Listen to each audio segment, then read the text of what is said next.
E hoje eu gostaria de compartilhar com vocês um pouquinho da palavra de Deus. Então abra aí sua Bíblia em Romanos, ou seu aplicativo, se você preferir, na carta do apóstolo Paulo aos Romanos, no capítulo 16.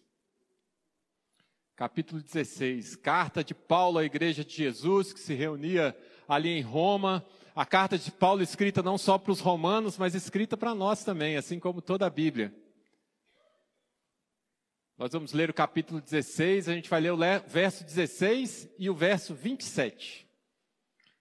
Paulo, capítulo 16, versículo 16 e 27. Todo mundo encontrou? Amém? Glória a Deus. E diz assim a palavra de Deus: saúdem uns aos outros com um beijo santo. Versículo 27. Ao único Deus sábio seja dada a glória para todos sempre, por meio de Jesus Cristo. Amém. Amém? Vamos orar? Senhor, eu te louvo mais uma vez, Pai. Ó Senhor, eu te peço, dê-nos a tua porção hoje, Senhor. Dê-nos a tua porção da tua palavra, Senhor, e que o Senhor possa falar ao coração e mente de cada um de nós aqui nessa manhã, transformar as nossas vidas e corações, Senhor, trazer algo novo do céu sobre nós, Pai. Ó Senhor, que seja o teu Espírito Santo a falar aqui nessa manhã. Em nome de Jesus. Amém. Amém. Antes eu esqueci de falar do nosso livro. A gente está com esse livro, Esmagados. O pastor Santo tem pregado nas últimas semanas sobre ele. Está ali fora. O livro é maravilhoso. Viu? Depois, se vocês quiserem, é só procurar o IAL ali fora. Nosso livro. E esse é o final da carta. É o final da carta. Carta que é considerada não apenas uma carta, mas um tratado teológico. Alguns falam que Romanos é a Bíblia dentro da Bíblia. Tamanha a riqueza que se encontra nessa carta. Ela é chamada também de o Evangelho segundo Paulo. Então o apóstolo Paulo ele chega ao final do que é conhecido como o maior tratado teológico a respeito do Evangelho de Jesus Cristo. Ele chega ao final e chega ao que realmente interessa. Ele chega às pessoas. E chega aos relacionamentos, ele chega na comunidade. O capítulo 16 da carta aos Romanos, ele é um capítulo comunitário. E por ser comunitário, é também um capítulo de afetos, um capítulo de relações, de amores. É um capítulo de contato entre as pessoas. E outro dia, eu brinquei aqui que eu estava fora dos padrões dos pastores daqui do Vila, porque eu tinha só uma filha. Eu tenho só uma filha. Né, a Joana, e eu tinha que dar logo um jeito de arrumar mais uns, né, e a Karine, ela não está aqui hoje, a minha esposa, mas ela deve estar assistindo pela live, então preste atenção aí, amor, que tem umas sugestões de nomes maravilhosos nesse capítulo 16 de Romanos. Se você também pretende ter filhos, se você está grávida, segue aí algumas sugestões, por exemplo, Pátrobas, Filólogo, Nereu. Se forem gêmeos, pode ser Trifena e Trifosa. Herodião, Aristóbulo. Brincadeira, mas são sugestões, não é mesmo? Há um tempo atrás eu preguei aqui sobre Caleb, falei que se eu tivesse um filho eu ia chamar Caleb, quase apanhei em casa, imagina hoje. E Paulo termina a sua carta falando esses nomes e mandando abraços, beijos e saudações para as pessoas.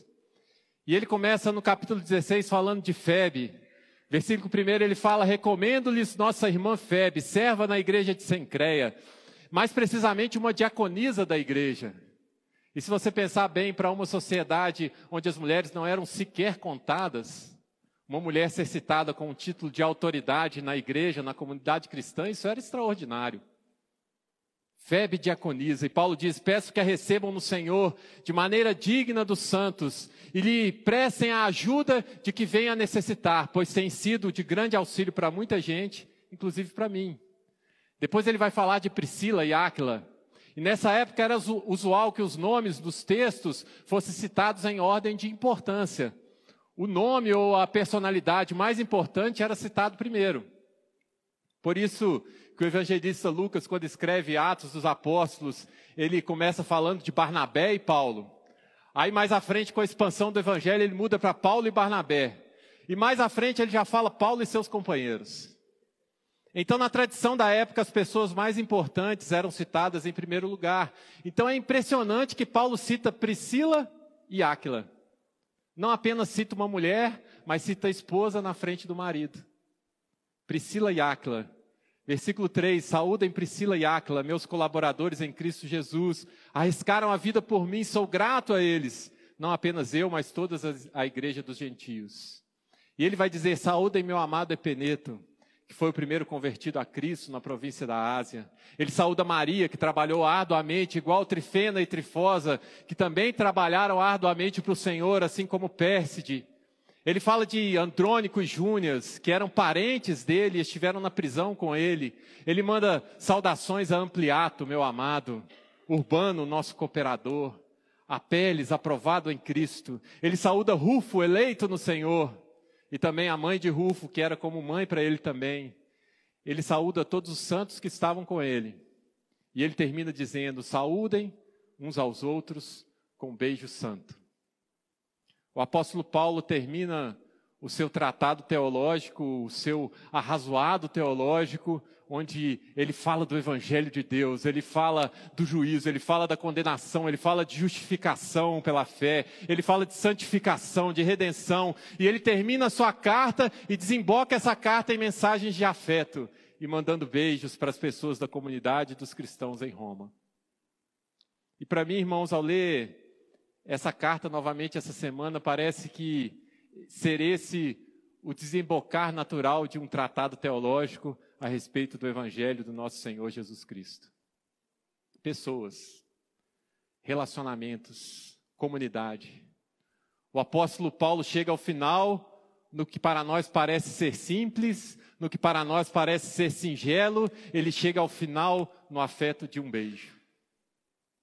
E para não parar por aí, ele termina assim no versículo 25. Ora, aquele que tem o poder para confirmá-los pelo meu evangelho e pela proclamação de Jesus Cristo, de acordo com a revelação do mistério oculto nos tempos passados, mas agora revelado e dado a conhecer pelas escrituras proféticas, por ordem do Deus eterno, para que todas as nações venham a crer nele e a obedecer-lhe. Ao único Deus sábio seja dada a glória para todos sempre, por meio de Jesus Cristo. Amém. Então, ao ler isso, eu pensei assim, essa pode ser uma síntese do Evangelho. Um beijo para todo mundo e glória a Deus. Um beijo a todos e glória a Deus. Na linguagem dos anjos que anunciaram o nascimento de Jesus, paz na terra aos homens e glória a Deus nas maiores alturas. Porque qual é o caminho da revelação da Bíblia Sagrada? Porque se você prestar atenção na carta aos Romanos, você vai perceber dois paradigmas de humanidade contrapostos. Adão e o Cristo ressurreto. Desde o primeiro capítulo, o apóstolo Paulo vai falar sobre Jesus Cristo e vai falar sobre Adão. No versículo 4 do primeiro capítulo, ele vai falar que Jesus Cristo foi declarado Filho de Deus pela sua ressurreição. E com isso ele está dizendo, olha, apareceu um homem, um ser humano de verdade. Porque os seres humanos que se apresentaram até então, eles eram falsos, eles eram ainda não acabados, eram apenas um esboço do que Deus imaginou. Mas o Cristo ressurreto, esse sim é um ser humano desejado. E com isso Paulo ele nos dá a chave, não apenas para a gente fazer a leitura da carta aos Romanos, mas como para fazer a leitura de toda a Bíblia Sagrada. Porque toda a Bíblia ela vai apresentar esses dois paradigmas de humanidade. Adão e o Cristo ressurreto. Adão, o primeiro homem, e Jesus, o último homem, o homem perfeito. E nós podemos ler toda a Bíblia com essa chave. Com essa chave. E compreender que a palavra de Deus, ela está falando dessa nossa peregrinação espiritual. A palavra de Deus, ela está falando dessa nossa aventura espiritual, de nós deixarmos de ser um ser humano à semelhança de Adão, para nos tornarmos um ser humano à semelhança de Cristo e esse ressurreto. Todos os personagens da Bíblia, eles são arquetípicos, ou seja, eles expressam a humanidade em Adão, ou eles expressam a humanidade em Cristo Jesus. O que a Bíblia está nos dizendo é que há duas maneiras de ser gente. Há duas maneiras de ser gente: Adão ou Jesus Cristo ressurreto. Mas o que a Bíblia vai chamar de ser humano de verdade é Cristo.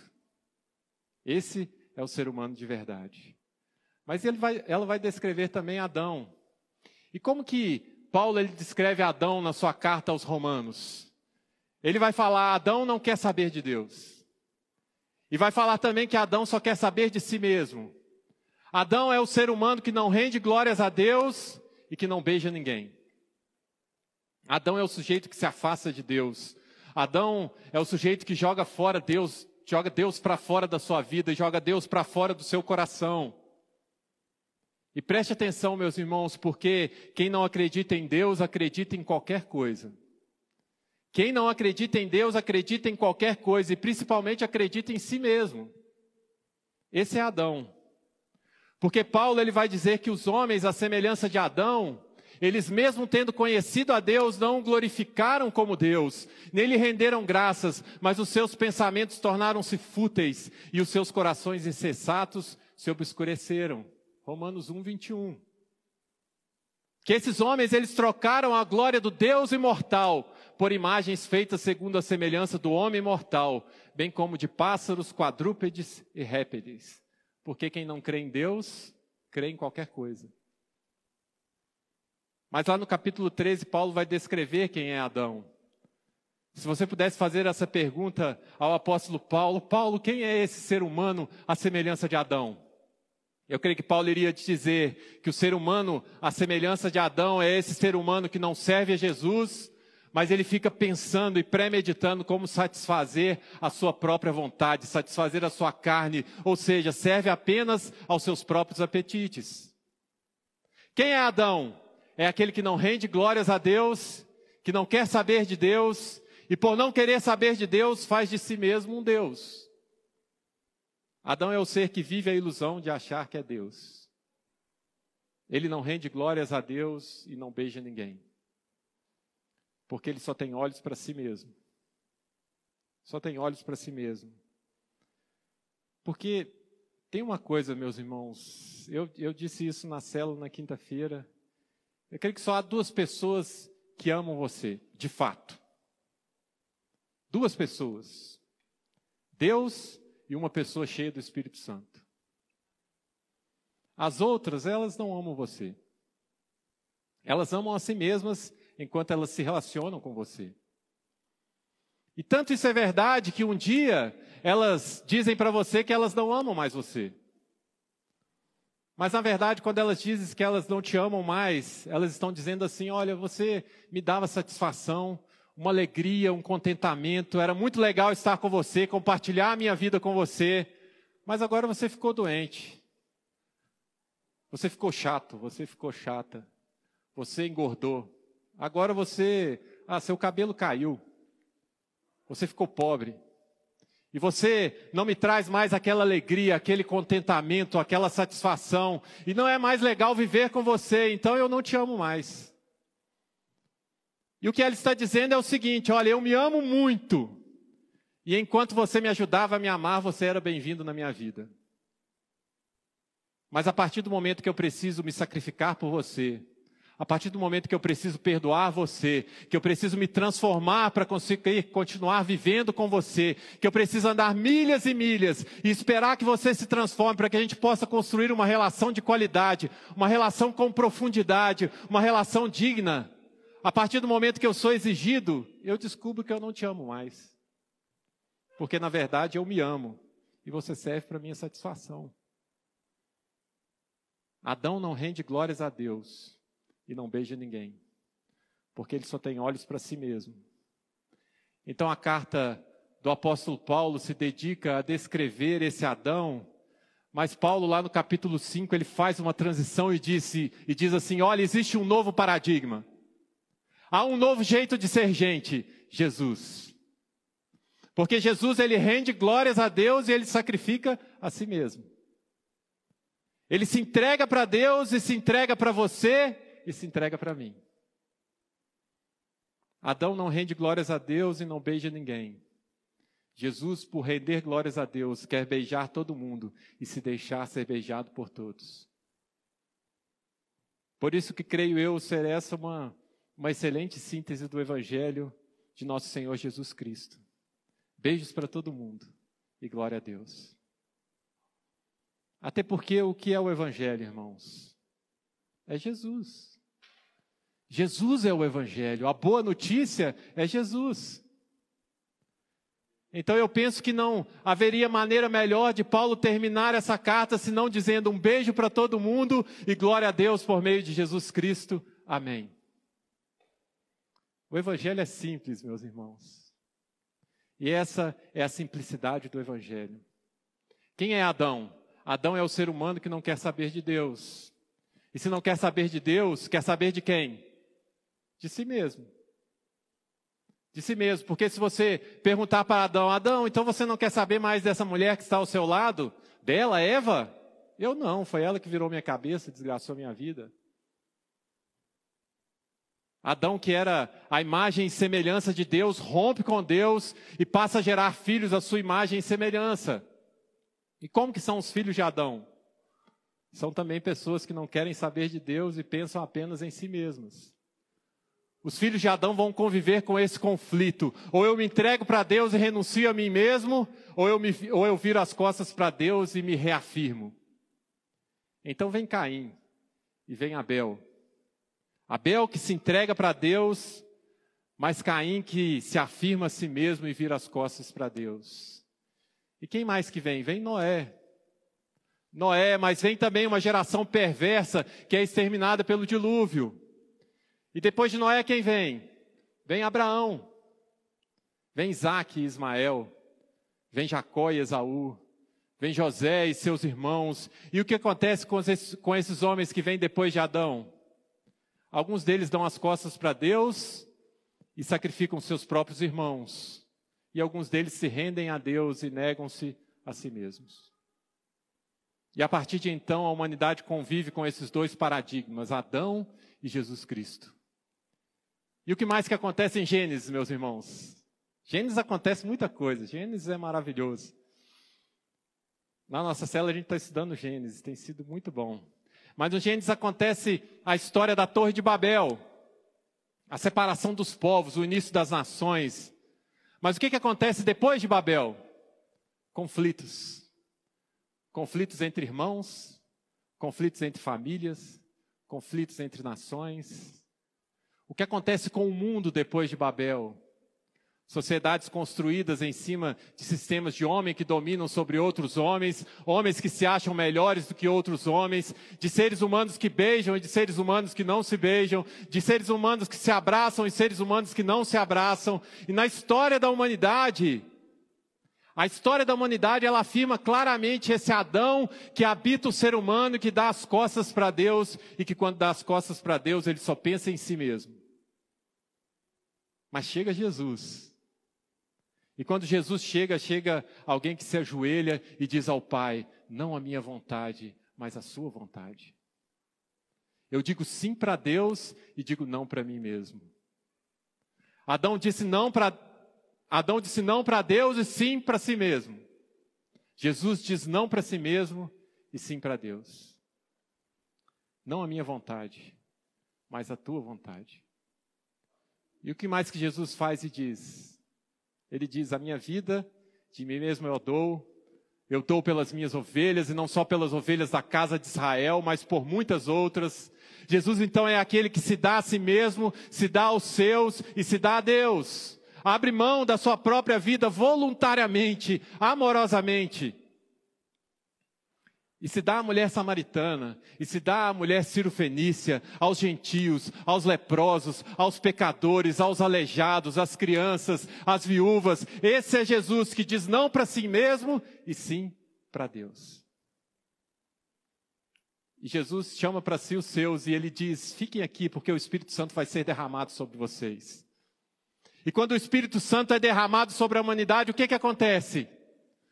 As pessoas que não se entendiam, que não falavam a mesma língua, que não tinham o mesmo coração, que não se tocavam, que não se beijavam, agora elas falam uma língua que todos entendem. Elas se reconciliam, elas formam uma comunidade, e essa comunidade regada pelo Espírito Santo de Deus, diz a Bíblia que era um só o coração e a mente daquele povo. Eles formam uma comunidade que ninguém considerava somente seu aquilo que possuía. Então naquela comunidade não havia necessidade, porque quem colhia muito não tinha sobrando, e quem colhia pouco não tinha faltando. Porque cada um contribuía conforme a sua possibilidade, cada um recebia conforme a sua necessidade. Em Adão, não para Deus, e sim para si mesmo. Dispersão, afastamento, conflito. Em Jesus, sim para Deus e não para si mesmo. E sim para Deus e não para si mesmo, abraça todo mundo.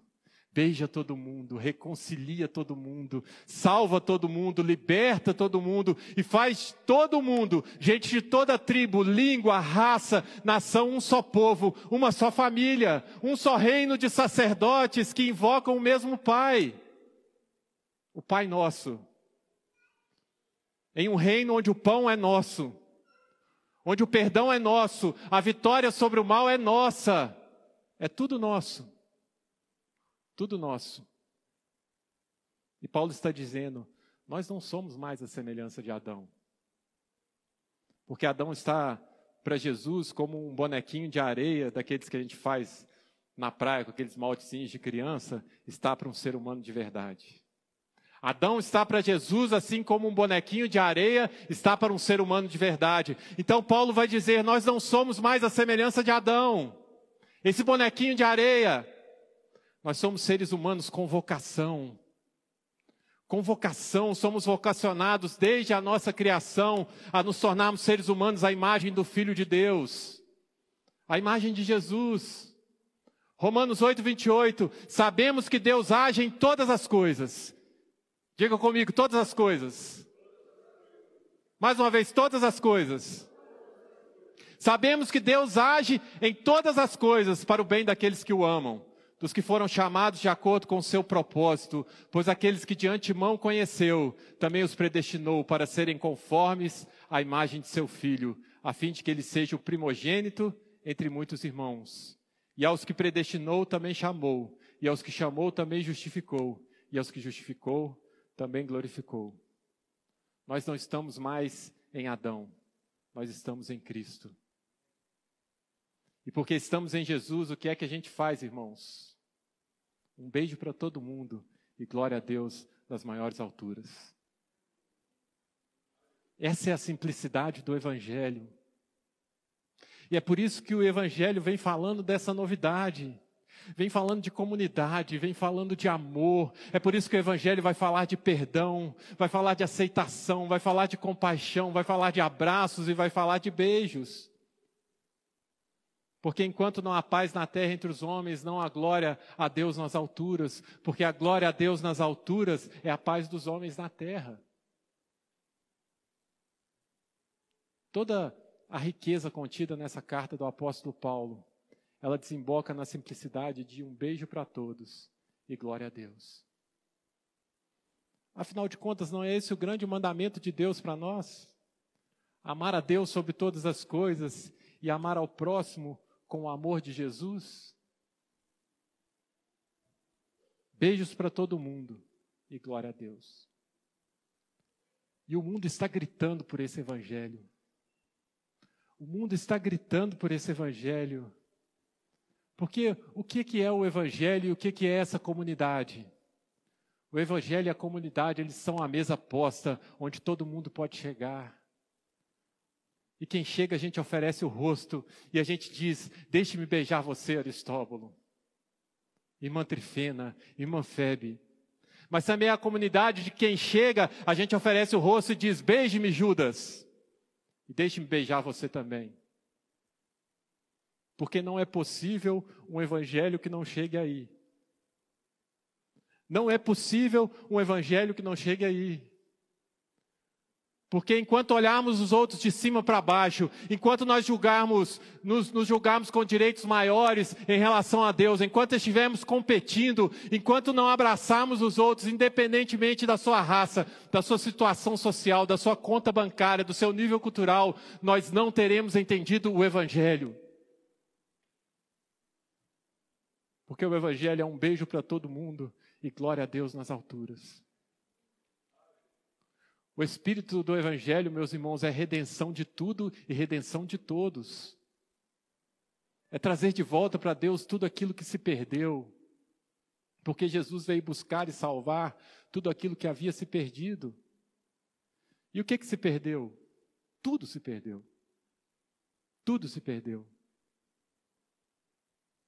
Efésios 1:10 vai dizer que há um mistério oculto que agora foi revelado a nós. E que Deus agiu em sabedoria. E aqui em Romanos 16, olha que interessante, Paulo, ele fala assim, ao único Deus sábio. Mas se você olhar lá Efésios capítulo 1, versículo 3, vai dizer assim, bendito seja o Deus e Pai de nosso Senhor Jesus Cristo, que nos abençoou com todas as bênçãos espirituais nas regiões celestiais em Cristo. Porque Deus nos escolheu nele, antes da criação do mundo, para sermos santos e irrepreensíveis em sua presença. Em amor nos predestinou para sermos adotados como filhos por meio de Jesus Cristo, conforme o bom propósito da sua vontade, para o louvor da sua gloriosa graça, a qual nos deu gratuitamente no amado.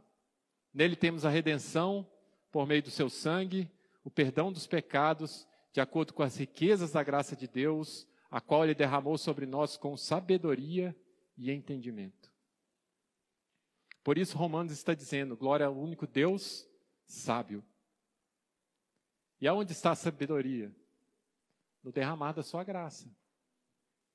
Graça a qual ele derramou sobre nós com toda a sabedoria e entendimento, e nos revelou o mistério da sua vontade, de acordo com o seu bom propósito que ele estabeleceu em Cristo, isto é, fazer convergir em Cristo todas as coisas, celestiais ou terrenas, na dispensação da plenitude dos tempos. Então, meus irmãos, a nossa esperança em Cristo Jesus, a nossa grande esperança em Cristo Jesus é que Deus de toda sabedoria, o Deus de toda graça, que o Deus de todo amor, o Deus de toda misericórdia, traga para junto de Jesus Cristo todas as coisas, lá na plenitude dos tempos, naquele último dia. Essa é a nossa grande esperança. Porque naquele último dia, todos nós, toda a criação, tudo estará ajoelhado diante de Jesus Cristo, dizendo que Jesus Cristo é o Senhor.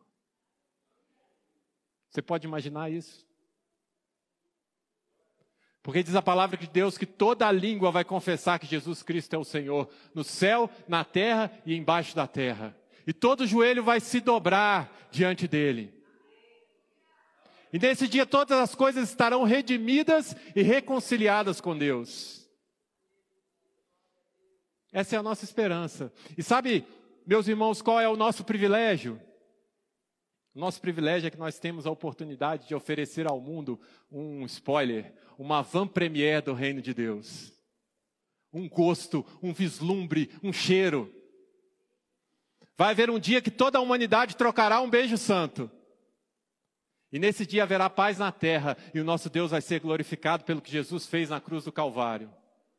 Mas enquanto esse dia não chega, nós somos aqueles que têm o privilégio de fazer brotar aqui nesse mundo caótico sinais do reino de Deus.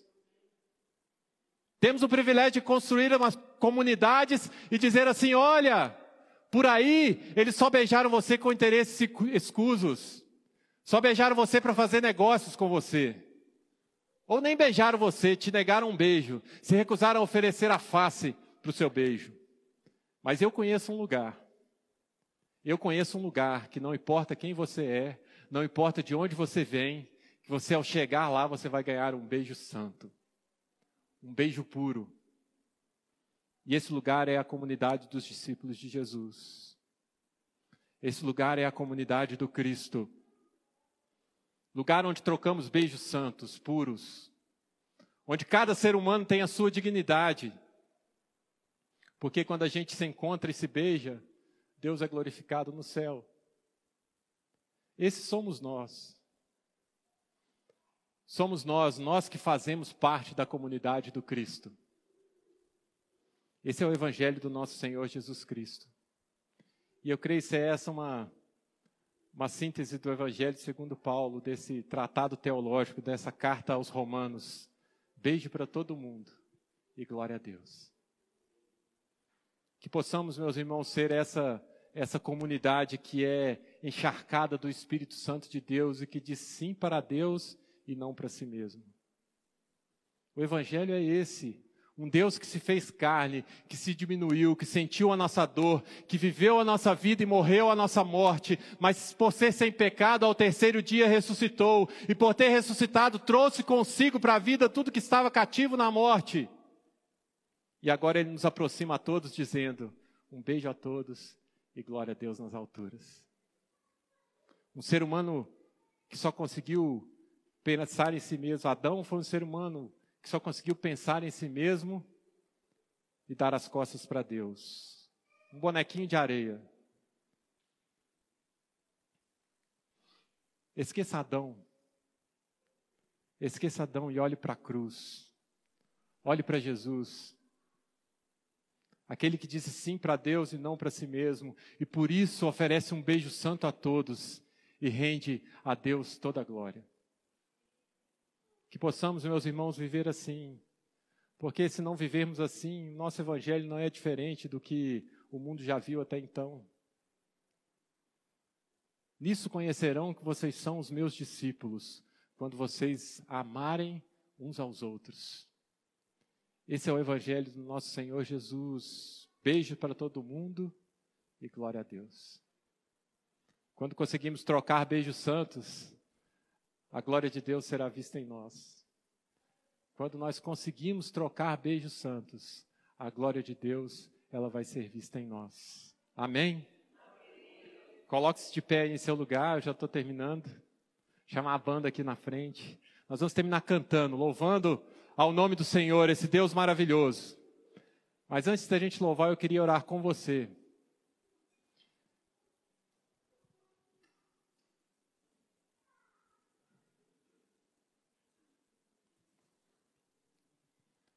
Meus irmãos, nós não estamos brincando de igreja, nem de cristianismo e nem de religião.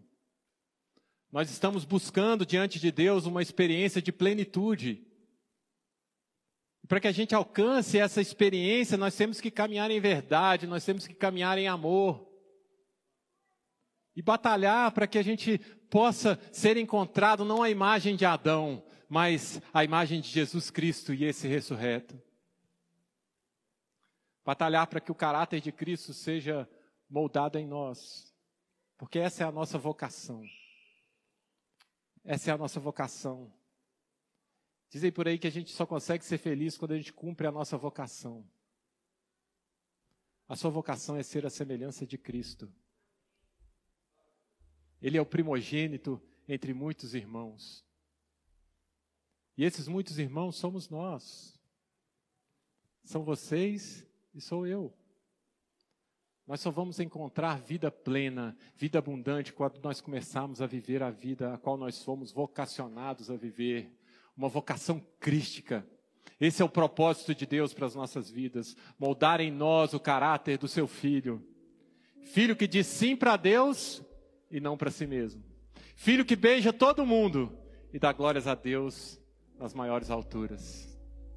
Feche aí os seus olhos, Senhor, nós te louvamos.